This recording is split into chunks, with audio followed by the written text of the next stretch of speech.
पुष्पा नाम सुनकर फ्लावर समझे क्या? फ्लावर नहीं, फायर है मैं।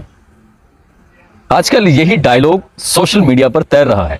इंस्टाग्राम हो, फेसबुक हो, ट्विटर हो या फिर यूट्यूब हो, हर जगह जहां भी देखो पुष्पा के डायलॉग इस कदर फेमस हो चुके हैं कि इस कैरेक्टर को हर कोई अपनी निजी जिंदगी में अपनाने की कोशिश करना चाहता है।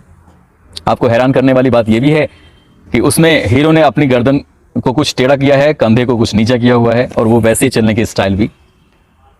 और तो एक इसका डायलॉग है, पुष्पा पुष्पराज मैं झुकूंगा नहीं साला। ऐसे करके भी कुछ लोग करते हैं। आपको ये जानना चाहिए कि आखिरकार ये पुष्पा फिल्म किस पर बनी है, किससे इंस्पायर होकर बनी है। ये जानना आप सबके लिए बेहद जरूरी है। और शायद अगर आप लोग जान जाएंगे तो शायद पुष्पा जो कैरेक्टर है उससे हो सकता है कि आपको प्यार कम हो जाए, फिर आप किसी और को प्यार करने लगें। आदाब, नमस्कार, सत श्री अकाल। मैं उस्मान सैफी और आज की जो सच्ची घटना मैं आपको सुनाने जा रहा हूं, ये सच्ची घटना है 3 राज्यों को कनेक्ट करती है, जिसमें तमिलनाडु, कर्नाटक और केरल। दरअसल ये कहानी एक ऐसे डाकू की है जिसका 20 साल तक 3 राज्यों में आतंक रहा था। एक दौर ऐसा भी आया कि इससे पूरा देश हिल गया था। एक ऐसा नाम जिसको सुनने के बाद आपको लगेगा कि हां वाकई ये बहुत खतरनाक व्यक्ति हो सकता है। एक ऐसा नाम जिसका इनाम अंडरवर्ल्ड के जो डॉन माना जाता है, दाऊद इब्राहिम, उसके बराबर या उससे ज्यादा इनाम, यानी कि 5 करोड़ रुपए का इनाम था, जिंदा या मुर्दा, जिसको पकड़ने के लिए कई राज्यों की सरकारों को 100 करोड़ रुपए से ज्यादा खर्च करने पड़ गए थे। मैं बात कर रहा हूं एक ऐसे व्यक्ति की जिसका जन्म 18 जनवरी 1952 को गांव गोपीनाथन में हुआ था। एक बहुत ही गरीब परिवार, चरवाहे का परिवार। और उस चरवाहे ने अपने इस बेटे का नाम रखा था कूज मुनि स्वामी वीरप्पन। सामान्य जिंदगी जी रहा है, बाप के साथ रहता है, चरवाहे का काम करता है, खेतों पे जाना, ये सब चीजें, जंगल की जिंदगी इसकी जिंदगी थी। 17 साल की जब उसकी उम्र होती है तो 17 साल की उम्र में उसने पहला अपराध किया था। और पहला अपराध था उसका, उसने एक हाथी को मारा था। वो हाथी जिसकी क्या बाहर दांत निकले हुए थे, ताकि उसकी तस्करी की जा सके। उसके मारने का स्टाइल ऐसा था कि वो उस इलाके में महज 17 साल की उम्र में चर्चा का विषय बन जाता है। हाथी को वो उसकी पेशानी यानी कि माथे के बिल्कुल बीचों बीच मारता है, जिससे क्या हाथी विशालकाय जानवर होता है और वो तड़प कर वहीं के वहीं मर जाता है, यानी कि उसे तड़पने का भी मौका नहीं मिलता। बाकी और लोग अगर हाथी को मारते थे तो हाथी तड़पता था, चिल्लाता था, दहाड़ता था। लेकिन इसकी जो कला थी वो 3 राज्यों में बहुत कम उम्र में बहुत ज्यादा मशहूर हो गई थी। और उसने थोड़े बहुत नहीं, लगभग 2000 हाथियों को इस तरह से मारा था। और यह कला सिर्फ एक ही व्यक्ति में विकसित हुई थी और उसका नाम था वीरप्पन। जब बड़ा होता है तो उसका नाम वीरप्पन पड़ जाता है। हाथियों को मारने के साथ साथ, उनके दांतों की तस्करी करने के साथ साथ, इस व्यक्ति ने, इस डाकू ने, इस डकैत ने, इस खूंखार व्यक्ति ने, वीरप्पन ने चंदन की तस्करी भी शुरू कर दी थी, जो कि पुष्पा फिल्म के अंदर दिखाया गया है। वैसे ही लाल रंग की जो लकड़ी आपको दिखाई दी गई है, उस लाल रंग की लकड़ी का यानी कि चंदन की तस्करी करता था। $2.5 नहीं, 2.5 करोड़ डॉलर की तस्करी। अगर 2.5 करोड़ डॉलर को आप रुपए में कन्वर्ट करेंगे तो पैसे का डंप लग जाएगा। हाथियों को उसने 1-2 को नहीं, 2000 हाथियों को मारा था। और 2000 हाथियों की जो दांत उसने बेचे थे तो सरकार का अनुमान है लगभग $30 लाख में। मैं रुपयों की बात नहीं कर रहा हूं, डॉलर की बात कर रहा हूं। इन 2 कामों में उसके जो भी अगेंस्ट आता था, चाहे वो किसी गांव का व्यक्ति हो, चाहे वो वन विभाग का व्यक्ति हो, चाहे वो कोई पुलिस ऑफिसर हो, उसको वो मार देता था। उसने अपने 20 वर्ष के जो भी टाइम पीरियड उसका एक बदमाशी का, गुंडागर्दी का या डकैती का गुजरा था, 184 लोगों की हत्याएं की थी। इसी की वजह से एसटीएफ का गठन किया गया था। कह सकते हैं कि भारत के इतिहास में अगर किसी डकैत को, किसी डाकू को मारने के लिए एसटीएफ का स्पेशल टास्क फोर्स का गठन किया गया था तो वो वीरप्पन था। एक बार का वाकया है कि आईआरएस ऑफिसर पी श्रीनिवास इन्होंने उस इलाके के लोगों के साथ मिलकर ऐसी दोस्ती की कि गांव गांव में लोग इन्हें पहचानने लगे थे। और एक दिन इन्होंने ऐसी रेड मारी कि 1 टन चंदन की लकड़ी बरामद की और वीरप्पन के लगभग 25 लोगों को हिरासत में ले लिया। वीरप्पन अगर किसी के नाम से डरता था, घबराता था, तो पी श्रीनिवासन इनके नाम से घबराने लगा। और एक दिन ऐसा भी आता है कि पी श्रीनिवासन को इसके लिए कीर्ति चक्र से नवाजा गया था, क्योंकि जो काम पिछले कई सालों में नहीं हो पाया था वो इस आईएएस ऑफिसर ने कर दिखाया था।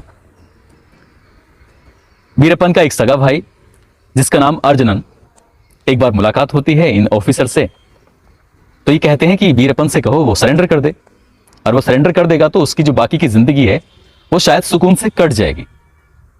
अर्जुनन, उसका भाई, वीरप्पन के पास पहुंचता है, कहता है भाई जो वन विभाग के ऑफिसर हैं वो कहते हैं कि सरेंडर कर दो। तो वो पूरा विश्वास में लेता है वीरप्पन, कहता है कि हाँ मैं तैयार हूं, मैं सरेंडर कर दूंगा। और वो दिन आता है, इसके लिए करीब करीब 20-25 लोग जो जिम्मेदार लोग थे, उस इलाके के लोग थे, उनके साथ पी श्रीनिवासन जंगल की तरफ जाते हैं, वीरप्पन से मिलने के लिए जाते हैं।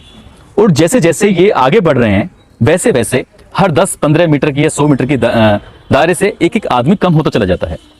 एक गांव का मुखिया भी था, आखिर में एक पुल पड़ता है, वो भी गायब हो जाता है। पी श्रीनिवासन अब अकेले रह जाते हैं और इनको वीरप्पन के लोग घेर लेते हैं। और घेरने के बाद वीरप्पन को गोली मारता है, फिर इनकी गर्दन को सर से बिल्कुल धड़ से अलग कर देता है।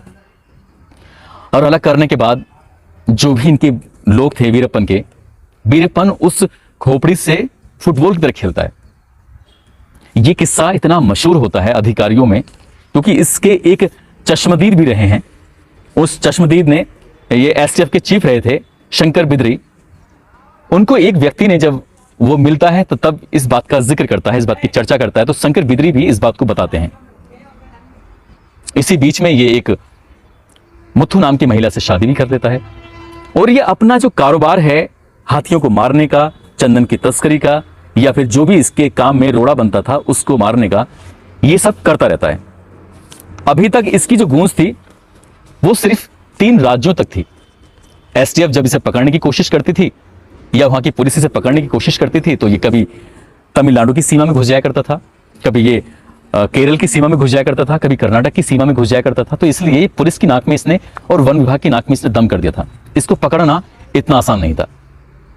और आसान भी कैसे होता, कई पक्षियों की आवाज निकालनी जानता था। अगर पत्ता भी जंगल में गिरता है तो उसकी पत्ते की गिरने की आवाज से पहचान लिया करता था कि पत्ता आखिर किस पक्षी की वजह से गिरा है। जंगल में पला बड़ा था, जंगल में ही इसकी आगे की जो जिंदगी थी वो कट रही थी। तो जंगल के नियम, कायदे, कानून, जंगली जानवरों के नजदीक ये सब इतना जानता था कि इसे पकड़ना वाकई आसान नहीं था। यही कारण था कि इस पर 100 करोड़ रुपए से ज्यादा खर्च कर चुकी थी सरकार इसको पकड़ने के लिए, लेकिन ये हाथ नहीं आ रहा था। बात है सन 1990 के आसपास की। इसके दल में लगभग 100 लोग थे, महिलाएं भी थीं, बच्चे भी थे। उन दिनों इसकी बीवी मुथु को एक बेटी पैदा होती है, 2 बेटियां पहले भी पैदा हो चुकी थी इसको। तो वो बच्ची कई बार रोने लगती थी। जब बच्ची रोने लगती थी तो ये बात का जो मैं आपके जिक्र कर रहा हूं, ये एसटीएफ के चीफ शंकर बिदरी ने इस बात का भी जिक्र किया है। जंगल में एक शांत एरिया के अंदर कोई बच्चा रोने लगे तो 2 से 3 किलोमीटर तक उसकी आवाज पहुंच जाएगी। उसे डर था वीरप्पन को कहीं ऐसा ना हो मेरी बच्ची की रोने की आवाज सुनकर एसटीएफ या पुलिस या वन विभाग सक्रिय हो जाए और मैं पकड़ा जाऊं। इतना क्रूर इंसान कि इसने अपनी बच्ची का गला घोटकर उसकी हत्या कर दी। हालांकि इसकी पत्नी मुथु ने इसको रोका था लेकिन ये नहीं माना। इसको जिससे खतरा होता था ये उसको मार देता था। बात 1993 की है, गुड फ्राइडे का दिन था। इस दिन रेम्बो गोपाल कृष्ण दल 2 बसें थीं और दोनों बसों का फासला थोड़ा सा ज्यादा था। इसको कहीं से सूचना मिल जाती है कि ये दल, ये पुलिस का जो दल है इसको पकड़ने की कोशिश कर रहा है, इसको पकड़ने के लिए आने वाला है। तो इसने 10-10 फुट की दूरी पर लगभग 14 गड्ढे बनाए थे और उन 14 गड्ढों के अंदर बारूद भर दिया था और उस बारूद को उसने 12 वोल्ट की बैटरी से कनेक्ट कर दिया था कि जैसे ही यहां से बस गुजरेगी एक ब्लास्ट होगा। जैसे सोचा था ठीक वैसा ही होता है। इस घटना का एक चश्मदीद है अशोक कुमार। इस दल का हिस्सा था, सदस्य था। और जब वो धमाका होता है तो वो धमाका इतनी जोर का था कि बस के परखच्चे उड़ जाते हैं और इस बस के अंदर 22 सिपाही मौजूद थे। इसमें एक दो ऑफिसर भी थे और शायद ही कोई ऑफिसर, शायद ही कोई सिपाही, शायद ही कोई व्यक्ति जो बस के अंदर बैठा है उसके शरीर का एक एक हिस्सा बिखर जाता है। पीछे एक और गाड़ी आ रही थी, उस गाड़ी वालों ने देखा और देखने के बाद एक एक व्यक्ति को, यानी कि पुलिस के जवानों को, जो 21 जवान थे उनको तो ये लेके चले जाते हैं, एक वहां रह जाता। तब तक वो जिंदा था, लेकिन जब तक गाड़ी जा चुकी थी उसकी लाश मिलती है। 22वां उनका सिपाही था। जब ये मामला होता है तो वाकई तीनों सरकारें क्यों, पूरे देश की सरकार हिल जाती है।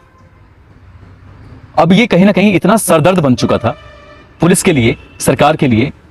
सरकार ने इसको जिंदा या मरा 5 करोड़ रुपए का इस पर इनाम घोषित कर दिया कि बस किसी भी तरकीब से, कैसे भी करके वीरप्पन को पकड़ना है। और ये 22 जवान जो मारे जाते हैं, ये वाकई अपना आप में एक हिलाने वाली घटना थी।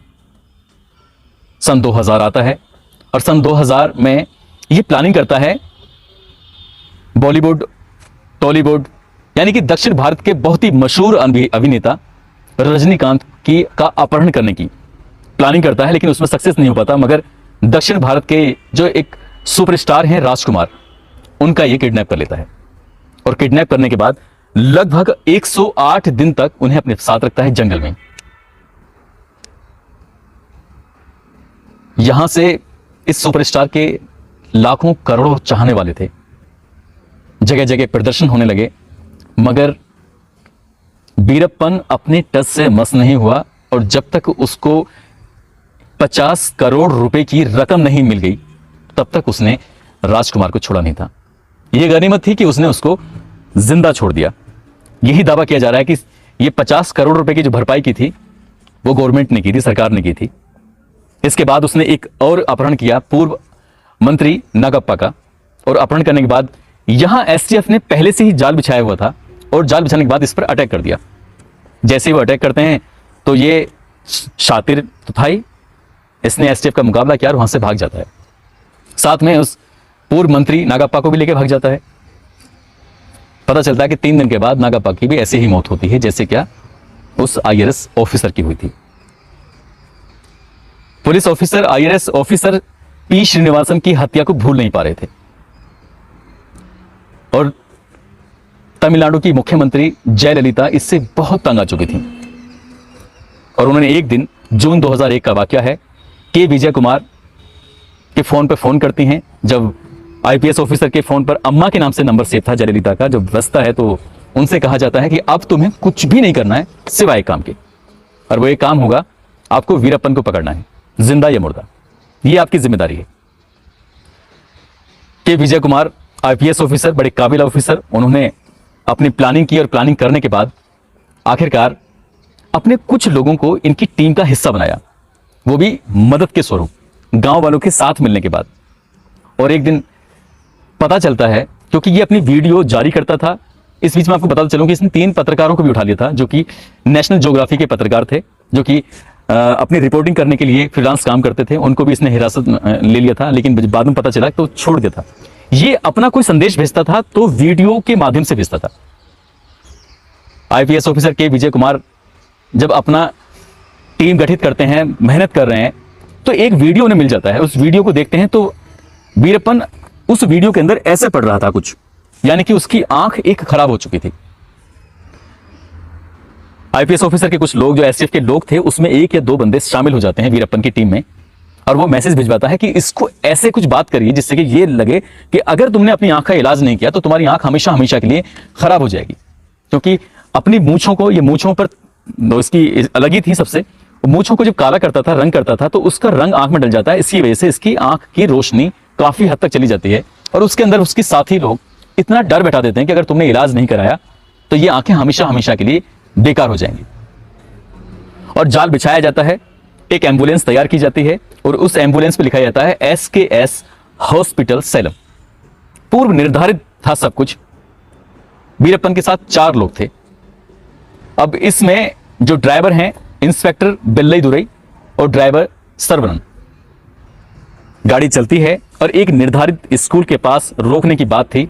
गाड़ी की रफ्तार मतलब एम्बुलेंस की रफ्तार इस कदर थी कि जहां रोकना था वहां बहुत तेजी से जब ब्रेक मारे जाते हैं तो जितने भी लोग अपनी अपनी सीटों में बैठे हुए थे एकदम से आगे गिर जाते हैं। गाड़ी रुक जाती, मतलब एम्बुलेंस रुक जाती है। एम्बुलेंस रुकने के बाद यहां पहले से ही जो इंस्पेक्टर है बिल्लई दुरई और ड्राइवर सरबरन, तो ये लोग एकदम से गाड़ी से भाग जाते हैं और इन्हें पुलिस ने चारों तरफ से घेर लिया था। आईपीएस ऑफिसर के विजय कुमार कहते हैं कि वीरप्पन, तुम्हें पुलिस ने चारों तरफ से घेर लिया है, अपने आप को सरेंडर कर दो। बात सरेंडर की आती है तो वीरप्पन था, कहां सरेंडर करता।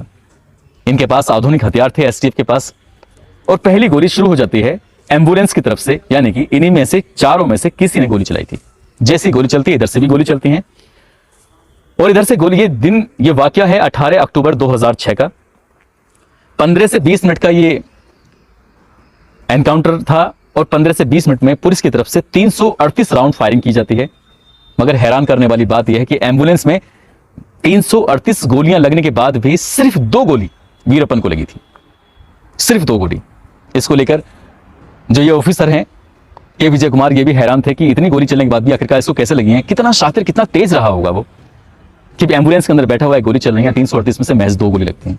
जब पुलिस को यकीन हो गया, कंफर्म हो गया कि ये मर गया है, तब कहीं जाकर जितने भी 30 के 30 पुलिस वाले थे उन्होंने के विजय कुमार को और उनके साथियों को गोद में ले लिया और फिर वंदे मातरम जिंदाबाद के नारे लगाने शुरू कर दिए। अब यहां से खुशी का पल था, क्योंकि 20 साल तक जिस व्यक्ति का, जिस वीरप्पन का आतंक रहा हो और वो 20 मिनट में वो खत्म हो गया हो, तो वाकई खुशी की बात थी। अब यहां से एसटीएफ के चीफ के विजय कुमार सीधा फोन करते हैं जयललिता जी को, मुख्यमंत्री जी को। उनकी पीए फोन उठाती हैं और कहती है कि मैडम तो सोने वाली हैं, सो चुकी हैं। तो उन्होंने कहा कि जाकर कह दीजिएगा आपको ऐसी खबर सुनाई जाएगी जिससे शायद आपकी नींद और भी अच्छी हो सकती है। यही होता है, फोन किया जाता है। फोन करने के बाद जयललिता जी फोन उठाती हैं। जब उन्हें पता चलता है कि वीरप्पन अब नहीं रहा, यानी कि 18 अक्टूबर 2006 को वीरप्पन का नाम हमेशा हमेशा के लिए खत्म हो जाता है। मगर आज भी उसे पुष्पा जैसी फिल्म में हीरो के रूप में जब पेश करते हैं तो न जाने कितने करोड़ों लोग उसकी डायलॉग पर कि पुष्पराज में झुकेगा नहीं सारा, पुष्प नाम सुनकर फ्लावर समझे थे क्या, फ्लावर नहीं फायर है मैं। तो कितने लोग उनके नाम की नकल करने की कोशिश करते हैं, उनकी एक्टिंग करने की कोशिश करते हैं। जो लोग जानेंगे कि वीरप्पन इतना खतरनाक था कि उसने 184 लोगों को मार दिया, 2000 से ज्यादा हाथियों को मार दिया, करोड़ों रुपए की चंदन की लकड़ी का उसने तस्करी कर दी, विदेशों में भेज दी। ऐसे आदमी से कौन प्यार करेगा? कोई भी नहीं करेगा। दोस्तों, इस कहानी को सुनाने का उद्देश्य किसी को परेशान करना नहीं है, किसी का दिल दुखाना नहीं है, बल्कि आपको जागरूक करना है, आपको सचेत करना है। आप जहां भी रहें अपना ख्याल रखें, सुरक्षित रहें। फिल्म को एंजॉय के रूप में जरूर देखिएगा, उसके कैरेक्टर से इंस्पायर होकर आप ऐसा बनने की कोशिश मत कीजिएगा। अब जय हिंद, जय भारत।